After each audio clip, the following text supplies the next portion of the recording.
December 5-ാം തീയതി തിയേറ്ററിലൂടെ റിലീസാകാൻ പോകുന്ന ലോകമെമ്പാടുമുള്ള സിനിമാ പ്രേമികൾ ഒന്നടങ്കം കാത്തിരിക്കുന്ന ഒരു ട്രെൻഡ് സെറ്ററായിരുന്ന ഒരു സിനിമയുടെ സെക്കൻഡ് പാർട്ടായ പുഷ്പ 2-ൻ്റെ റിലീസാണ്. അല്ലു അർജുൻ കേന്ദ്ര കഥാപാത്രമായി വന്ന് സുകുമാരൻ്റെ സംവിധാനത്തിൽ പുറത്തിറങ്ങിയ ഒരു ട്രെൻഡ് സെറ്റർ സിനിമ തന്നെയായിരുന്നു പുഷ്പ ദ റൈസ് എന്ന് പറഞ്ഞ ചിത്രം. 2021 ചിത്രം റിലീസായത്. അതിലെ പാട്ടുകൾ, ഡയലോഗ്സ് ഇതെല്ലാം ഇൻ്റർനാഷണൽ വൈഡിൽ അത്രയ്ക്ക് റീച്ച് കിട്ടിയ ടിക്ടോക്ക്, റീൽസ് ഇതിലെല്ലാം ഭരിച്ച ഒരു സംഭവം തന്നെയായിരുന്നു. അപ്പോൾ ആ സിനിമയുടെ സെക്കൻഡ് പാർട്ട് ഇതാ ഇപ്പം തിയേറ്ററിലേക്ക് വരാൻ പോവുകയാണ്. രാഷ്മിക മന്ദാന, ഫഹദ് ഫാസിൽ, സുനിൽ എന്നിങ്ങനെ തുടങ്ങി ഒരുപാട് ആർട്ടിസ്റ്റുകൾ അണിനിരന്ന ഒരു സിനിമ കൂടിയായിരുന്നു പുഷ്പ എന്ന് പറഞ്ഞ ചിത്രം. 2ാം പാർട്ട് വരുമ്പോൾ സമയത്തും അവർ തന്നെയാണ് ഇതിൻ്റെ അകത്തുള്ളത്. അതിൻ്റെ കൂടാതെ എക്സ്ട്രാ കുറച്ച് കാസ്റ്റിംഗ് കാര്യങ്ങളൊക്കെ വന്നിട്ടുണ്ട്. അതൊക്കെ എന്താണെന്നുള്ളത് സർപ്രൈസ് ആയിട്ട് തന്നെയാണ് ശരിക്കും പറഞ്ഞാൽ വെച്ചിരിക്കുന്നത്. കുറേ സ്പെഷ്യൽ ക്യാമിയോസ് ഒക്കെ ഉണ്ടെന്നൊക്കെയാണ് റൂമേഴ്സ് വരുന്നത്. അതിൻ്റെ ട്രെയിലർ ഓൾറെഡി ലോഞ്ച് ചെയ്തു. ട്രെയിലർ വളരെയധികം ഇമ്പ്രസ് ചെയ്യുന്ന തരത്തിലാണ് ഇതിൻ്റെ ചെയ്തു വെച്ചിരിക്കുന്നത്. ആ ട്രെയിലറിലൊരു ഡയലോഗുണ്ട്, പുഷ്പ എന്ന ഫ്ലവറല്ല, ഫയറും അല്ല, വൈൽഡ് ഫയർ എന്ന് പറയുന്നുണ്ട്. എന്ന് പറയുന്ന പോലെ വൈൽഡ് റേഞ്ചിലുള്ള വൈൽഡ് ഫയർ ആയിട്ടുള്ള ഒരു ട്രെയിലറും ഒരു സിനിമയും തന്നെ ആയിരിക്കും എന്നാണ് ഇതിൻ്റെ ഒരു ട്രെയിലർ കാണുമ്പോൾ നമുക്ക് മനസ്സിലാകുന്നത്. കാരണം ഫസ്റ്റ് പാർട്ട് പുഷ്പനെ അപേക്ഷിച്ച് കുറച്ചും കൂടി സ്കെയിൽ അപ്പായിട്ടുള്ള, കുറച്ചും കൂടി ലാർജർ ദ ലൈഫായിട്ടുള്ള, അല്ലെങ്കിൽ കുറച്ചും കൂടി ഭീകര സംഭവമായിട്ടുള്ളൊരു സിനിമ തന്നെയായിരിക്കും പുഷ്പ 2 എന്നുള്ള കാര്യത്തിൽ ഒരു സംശയവും വേണ്ട. ഒരുപാട് നാളത്തെ ആൾക്കാരുടെ എല്ലാ എക്സ്പെക്റ്റേഷനും കാര്യങ്ങൾക്കൊക്കെ വിരാമം ഇട്ടുകൊണ്ട് 5-ാം തീയതി സിനിമ റിലീസാകാൻ പോവുകയാണ്. അപ്പം ആ സിനിമ കാണാൻ പോകുന്നതിന് മുമ്പേ മനസ്സിലാക്കിയിരിക്കേണ്ട കുറച്ച് കാര്യങ്ങളെപ്പറ്റിയാണ് ഞാൻ ഈ വീഡിയോ നിങ്ങളോട് പറയാൻ ഉദ്ദേശിക്കുന്നത്. എൻ്റെ പേര് അഭിജിത്ത് വിശ്വനാഥ്. നമ്മുടെ ചാനൽ ആദ്യമായിട്ടാണ് നിങ്ങൾ കാണുന്നതെങ്കിൽ സബ്സ്ക്രൈബ് ചെയ്യുക, തൊട്ടടുത്ത ബെല്ലൈക്കൺ കൂടി എനേബിൾ ചെയ്യുക. തെലുങ്ക് ഇൻഡസ്ട്രിയിലെ വൺ ഓഫ് ദ ബെസ്റ്റ് ഡയറക്ടേഴ്സിൽ ഒരാളായിട്ടുള്ള സുകുമാറാണ് ഈ ചിത്രം സംവിധാനം ചെയ്തിരിക്കുന്നത്. 2021 ചിത്രത്തിൻ്റെ 1ാം പാർട്ട് വരുന്നത്. മൈത്രി മൂവി മേക്കേഴ്സാണ് ഇത് പ്രൊഡ്യൂസ് ചെയ്തിരിക്കുന്നത്. അതുപോലെ തന്നെ ശ്രീകാന്ത് ബിസയാണ് ഇതിൻ്റെ ഡയലോഗ്സ് റൈറ്റ് ചെയ്തിരിക്കുന്നത്. അതുപോലെ തന്നെ ദേവിശ്രീ പ്രസാദാണ് ഇതിൻ്റെ മ്യൂസിക് കൈകാര്യം ചെയ്തിരിക്കുന്നത്. പുഷ്പ ദ റൂൾ കാണുന്നതിന് മുമ്പേ പുഷ്പ ദ റൈസ് എന്ന് പറയുന്ന സിനിമയിൽ എന്തൊക്കെയാണ് പറഞ്ഞിരിക്കുന്നതെന്നൊന്ന് ചെറുതായിട്ട് പറയാനാണ് ഞാൻ ശ്രമിക്കുന്നത്. അല്ലു അർജുൻ എന്ന് പറയുന്ന പുഷ്പരാജ് എന്ന് പറയുന്ന കഥാപാത്രത്തിൻ്റെ ഒരു തേരോട്ടം തന്നെയാണ് പുഷ്പ ദ റൈസ് എന്ന് പറയുന്ന പോലെ തന്നെ പുഷ്പയുടെ ഒരു വളർച്ച തന്നെയാണ് ഈ സിനിമയിൽ അവർ പറയാൻ ശ്രമിച്ചിരിക്കുന്നത്. ഒരു കാര്യം ചെയ്യണം എന്ന് തോന്നിക്കഴിഞ്ഞാൽ പിന്നെ ബൈക്ക് അടിക്കലൊന്നും ഒരു പരിപാടിയില്ല, നേരെ ഫ്രണ്ടിലോട്ട് പോകുക എന്നുള്ള ഒറ്റ ഇതേ ഉള്ളൂ. വാശി പിടിച്ചാൽ വാശി തന്നെ ആയിരിക്കും. അപ്പോൾ അതുപോലെ പൈസ ഉണ്ടാക്കണം അല്ലെങ്കിൽ എന്തോ നേടണം എന്നുള്ളൊരു ഓട്ടത്തിൻ്റെ പുറകെയായിരുന്നു പുഷ്പ ഒരു ക്യാരക്ടർ എന്ന് പറയുന്നത്. ആ ക്യാരക്ടർ തന്നെ എല്ലാവർക്കും ഇഷ്ടപ്പെടാനുള്ള കാരണം എന്ന് പറയുന്നത് ഭയങ്കര മാഡിയായിട്ടുള്ള, ഭയങ്കര ആറ്റിറ്റ്യൂഡ് നിറഞ്ഞ, ഭയങ്കര സ്ട്രെയിറ്റ് ഫോർവേഡ് ആയിട്ടുള്ള, എന്ത് കാര്യം വെട്ടിത്തുറന്ന് പറയുന്ന, എന്ത് കാര്യം ചെയ്യാനും ഇത്ര ധൈര്യമത്തോടു കൂടി ചെയ്യുന്ന ഒരു ക്യാരക്ടറിനെയാണ് അതിൻ്റെ അത് പോർട്രേറ്റ് ചെയ്തിരിക്കുന്നത്. അങ്ങനെ ആവാൻ കാരണം എന്ന് പറയുന്നത് പുഷ്പ തൻ്റെ ചെറുപ്പകാലത്ത് അനുഭവിച്ച കുറേ പ്രശ്നങ്ങളും കാര്യങ്ങളൊക്കെയാണ്. അച്ഛനെ ചൊല്ലിയുള്ള കുറേ തർക്കങ്ങൾ, കാര്യങ്ങൾ, അപ്പോൾ അമ്മയുടെ സെൻറ്റിമെൻറ്റ്സ്.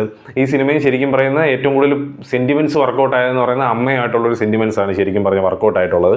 അപ്പോൾ ആ ഒരു അമ്മയായിട്ടുള്ള സെൻറ്റിമെൻറ്റ്സ്, അപ്പോൾ അമ്മയ്ക്ക് വേണ്ടി അല്ലെങ്കിൽ തൻ്റെ ജീവിതത്തിൽ തനിക്ക് കിട്ടാതെ പോയ പ്രശ്നങ്ങളെല്ലാം കാരണമായത് പൈസയാണ്.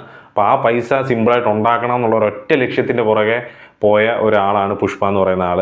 ആദ്യം തടിമില്ലി ജോലി ചെയ്യുകയും പിന്നീട് ചന്ദനമരം കടത്തുന്ന ഒരു പരിപാടിയിലേക്ക് കടക്കുകയും അതിൽ പുള്ളി പ്രാവീണ്യം നേടുകയും ഒരു സിൻഡിക്കേറ്റിനെ മുഴുവൻ ഹാൻഡിൽ ചെയ്യുന്ന രീതിയിലേക്ക് അദ്ദേഹം വളരുകയും ചെയ്ത് തുടർന്ന് ഫഹദ് ഫാസിൽ എന്ന് പറയുന്ന നമ്മുടെ പോലീസുകാരൻ്റെ ഒരു എൻട്രിയോടുകൂടി അദ്ദേഹത്തിൻ്റെ ഒരു സ്റ്റാർഡത്തിന് ഒരു ചാഞ്ചാട്ടം ഉണ്ടാവുകയും തുടർന്നൊരു ഈഗോ ക്ലാഷ് തമ്മിൽ ഉണ്ടാവുകയും ചെയ്യുന്നിടത്താണ് പുഷ്പ ദ റൈസ് എന്ന് പറയുന്ന സിനിമ അവസാനിപ്പിക്കുന്നത്. സെക്കൻഡ് പാർട്ട് എന്ത് പറഞ്ഞാലും ഫഹദ് ഫാസിൽ വിസസ് അല്ലു അർജുൻ ആയിരിക്കും.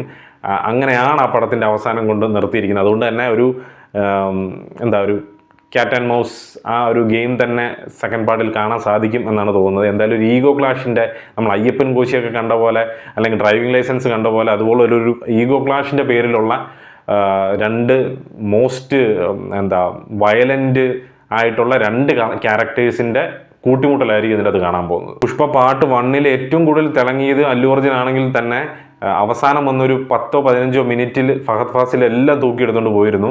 അപ്പം അതുകൊണ്ട് തന്നെ എല്ലാവരും പ്രതീക്ഷിച്ചിരിക്കുന്ന ഒരു ക്യാരക്ടറാണ് ബൽബീർ സിംഗ് എന്നാണ് തോന്നുന്നു പേര്. അപ്പം പുള്ളിയുടെ ഒരു എൻട്രിക്ക് വേണ്ടിയാണ് ശരിക്കും പറയാൻ കാത്തിരിക്കുന്നത്. ഫഹദ് ഫാസിലിൻ്റെ ആ ഒരു ക്യാരക്ടറൈസേഷൻ അല്ലെങ്കിൽ ആ ഒരു പാട്ടിലേതാ പുഷ്പ എന്ന് പറയുന്ന ഒരു ഡയലോഗ് കാര്യങ്ങളൊക്കെ അന്ന് വളരെയധികം ട്രെൻഡിങ് ആയിരുന്നു. അപ്പോൾ ആ ഒരു അദ്ദേഹത്തിൻ്റെ ക്യാരക്ടറിനെ കാണാനും കൂടിയാണ് എല്ലാവരും വെയിറ്റ് ചെയ്തുകൊണ്ടിരിക്കുന്നത്. 3-3.5 മണിക്കൂർ ഫഹദ് ഫാസിലിനെ സ്ക്രീനിൽ കാണാൻ സാധിക്കുന്നു. അതുപോലെ തന്നെ അല്ലു അർജുൻ്റെ മറ്റൊരു വേർഷൻ, ഒരു അൾട്ടിമേറ്റ് ആറ്റിറ്റ്യൂഡ് വേർഷനെ കാണാൻ സാധിക്കുമെന്നും. പുഷ്പ ദ ബ്രാൻഡായി മാറിയിരിക്കുകയാണ്. അത് ഓൾറെഡി സിനിമയുടെ അവസാനം തന്നെ കാണിക്കുന്നുണ്ട്, ഫസ്റ്റ് പാർട്ടിൻ്റെ അവസാനം തന്നെ കാണിക്കുന്നുണ്ട്. ബ്രാൻഡായി മാറിയിരിക്കുകയാണ്. അപ്പോൾ ബ്രാൻഡ് എന്ത് ചെയ്യാൻ സാധിക്കും? നോർമൽ ഒരു ഗുണ്ട അല്ലെങ്കിൽ ഒരു തലവനായിട്ടിരുന്ന ഒരാളൊരു ബ്രാൻഡായി മാറിയാൽ എന്ത് ചെയ്യാൻ സാധിക്കും എന്നുള്ളതും കൂടിയായിരിക്കും പുഷ്പ 2-ൽ ഇവർ പറയാൻ പോകുന്നത്. എന്തായാലും സുകുമാറിൻ്റെ ആ ഒരു പഴയ ടീമിനെ തന്നെയാണ് ഇതിനകത്ത് യൂസ് ചെയ്യാൻ ശ്രമിച്ചിരിക്കുന്നത്. മിറോസ്ലോ ക്യൂബ ബ്രോസേക്ക് എന്ന് പറയുന്ന ഒരു ക്യാമറാമാനാണ്, പോളണ്ട് ക്യാമറാമാനാണ് ഇതിൻ്റെ ക്യാമറ കൈകാര്യം ചെയ്തിരിക്കുന്നത്. ഫസ്റ്റ് പാർട്ടും സെക്കൻഡ് പാർട്ടും പുള്ളി തന്നെയാണ് ചെയ്തിരിക്കുന്നത്. അതുപോലെ തന്നെ ഇതിൻ്റെ ഫസ്റ്റ് പാർട്ടിൽ എഡിറ്റ് ചെയ്തിരിക്കുന്ന 2 പേരായിരുന്നു, റൂബനും വേറൊരു എഡിറ്ററും കൂടിയായിരുന്നു ചെയ്തിരുന്നത്. അവർ 2 പേരെയും റീപ്ലേസ് ചെയ്തുകൊണ്ട് നവീൻ നൂലി എന്ന് പറയുന്ന പുതിയൊരു എഡിറ്ററാണ് വന്നിരിക്കുന്നത്. പുള്ളിയുടെ ഏറ്റവും റീസെൻറ്റ് പടം എന്ന് പറയുന്നത് ലക്കി ഭാസ്കറാണ്. അപ്പോൾ നല്ലൊരു എഡിറ്റിംഗ് സ്കില്ലും കൂടി കാണാൻ സാധിക്കുമെന്ന് നമുക്ക് പ്രതീക്ഷിക്കാം. അതുപോലെ തന്നെ മൈത്രി മൂവി മേക്കേഴ്സാണ് ഇത് പ്രൊഡ്യൂസ് ചെയ്തിരിക്കുന്നത്. സുകുമാറും ശ്രീകാന്ത് വിസയും കൂടിയാണ് ഇതിൻ്റെ റൈറ്റിംഗ് കൈകാര്യം ചെയ്തിരിക്കുന്നത്. ശ്രീകാന്ത് വിസയാണ് ഇതിൻ്റെ ഡയലോഗ്സ് കൈകാര്യം ചെയ്തിരിക്കുന്നത്. പഴയ ടീം തന്നെ. പുഷ്പ ഫസ്റ്റ് പാർട്ടിൽ ഉണ്ടായിരുന്ന ആ ഒരു കാസ്റ്റ് ആൻഡ് ക്രൂവും കാര്യങ്ങളൊക്കെ തന്നെയാണ് ഇവിടെ വന്നിരിക്കുന്നത്. എഡിറ്റിങ്ങിലാണ് ചെറിയൊരു മാറ്റവും കാര്യങ്ങളൊക്കെ വന്നിരിക്കുന്നത്. ചിത്രത്തിൻ്റെ പ്രൊമോഷൻ്റെ ഭാഗമായിട്ട് ഒരുപാട് സ്ഥലങ്ങളിലൊക്കെ ഇവർ യാത്ര ചെയ്യുന്നുണ്ട്. അപ്പോൾ അവിടെയൊക്കെ സംസാരിക്കുന്ന ഒരു കാര്യങ്ങളൊക്കെ കേട്ടിട്ട് ഈ ചിത്രം ഒരു വമ്പൻ വിജയമായി മാറും, അല്ലെങ്കിൽ ഒരു വമ്പൻ ചിത്രമായിരിക്കും എന്നുള്ളൊരു പ്രതീക്ഷയാണ് നമ്മളിലേക്ക് തരുന്നത്. എന്തായാലും അത്തരത്തിലുള്ള ആ പ്രതീക്ഷ നിലനിർത്തട്ടെ. ഈ അടുത്ത് വന്ന പ്രതീക്ഷ നൽകിയ ചിത്രങ്ങളെല്ലാം ഡൗൺ ആയി പോയിട്ടുള്ളൂ. അതുകൊണ്ട് തന്നെ ഈ പടം അതിനൊരു നേരെ ഓപ്പോസിറ്റായി മാറി നല്ലൊരു വിജയമായി തീരട്ടെ എന്ന് ആഗ്രഹിക്കുകയാണ്. എന്തായാലും ചിത്രം ഫസ്റ്റ് ഡേ ഫാൻ ഷോ തന്നെ എനിക്ക് ടിക്കറ്റ് കിട്ടിയിട്ടുണ്ട്. അപ്പം വെളുപ്പിന് 4 മണിക്ക് ഷോ ഉണ്ട്. അപ്പോൾ ആ ചിത്രം കണ്ടതിന് ശേഷം ഞാൻ അതിൻ്റെ റിവ്യൂവും കാര്യങ്ങളൊക്കെ നമ്മുടെ ചാനലിലൂടെ വരുന്നതായിരിക്കും. അപ്പോൾ എന്തായാലും പുഷ്പ കണ്ടിട്ടുള്ളവരും പുഷ്പ 2-ൻ്റെ എക്സ്പെക്റ്റേഷൻ എന്താണെന്നും ഒക്കെ ഉള്ള കാര്യങ്ങൾ നിങ്ങൾ കമൻറ്റ് ബോക്സിൽ രേഖപ്പെടുത്തുക. കമൻറ്റ് എഴുതുന്നത് വളരെ കുറവായിട്ട് ഞാൻ കാണുന്നുണ്ട്. വ്യൂസോ ഓൾറെഡി നമുക്ക് ഇച്ചിരിയൊക്കെ കുറവാണ്, എന്നാൽ കമൻറ്റും വളരെയധികം കുറവാണ്. ദയവ് ചെയ്തൊന്ന് കമൻറ്റ് ചെയ്യുക. കാരണം ഇത് കാണാൻ വരുന്ന ഒരാൾക്ക് കമൻറ്റിലൂടെ കുറച്ച് കാര്യങ്ങളൊക്കെ മനസ്സിലാക്കാൻ സാധിക്കും. അപ്പോൾ വീഡിയോ ഇഷ്ടപ്പെട്ട് കഴിഞ്ഞാൽ ലൈക്ക് ചെയ്യുക, കമൻറ്റ് ചെയ്യുക, സബ്സ്ക്രൈബ് ചെയ്യുക, തൊട്ടടുത്തുള്ള ബെല്ലൈക്കൺ കൂടി എനേബിൾ ചെയ്യുക. അപ്പോൾ ഇതുപോലുള്ള സിനിമ സംബന്ധമായിട്ടുള്ള കാര്യങ്ങളൊക്കെ ഇഷ്ടമുള്ള ആൾക്കാർക്കൊക്കെ വീഡിയോ ഷെയർ ചെയ്തും കൊടുക്കുക. അടുത്തൊരു വീഡിയോ ആയിട്ട് കാണുന്നവരെ പീസ് ഔട്ട്. തെഗ്ഗതല്ലേ.